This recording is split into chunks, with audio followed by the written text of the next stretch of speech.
diakra telo sy pretra roa no hosorana na no hamasinina teto amin'ny paroasy Masindahy Joseph teo anivo ny fiangonana katolika romanina teto Beloa Morontsiribihina ny alahady fa 20 ny volana oktobra izay teo ambany fitarian'i Monseigneur Donald de Pelletier sy ireo avy any amin'ny frère Capucin Morondava. Natao teto androany Beloa Morontsiribihina moa dia fanamasinana ny frère pretra roa amin'ny rahalahy dia frère Adrien Ramataiva sy frère Jean-René Razafinirina. Dia fanamasinana ihany koa ho diakra ireo frère telo amin'ny rahalahy dia frère David Razafinatsimba sy frère Rémy Fulgence ary frère Clovis Nandrimanantena.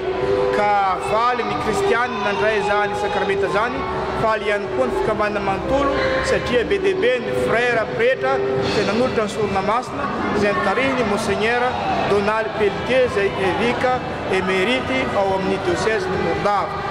Tonga nanome voninahitra izao lanonana izao ny solombavam-bahoaka voafidy teto Beloa Morontsiribihina sy ny ray aman-dreny chef de district ary ny ben'ny tanàna ny Beloa Ambonivohitra Beloa Morontsiribihina ary ireo olo manan-kaja sivily sy miaramila.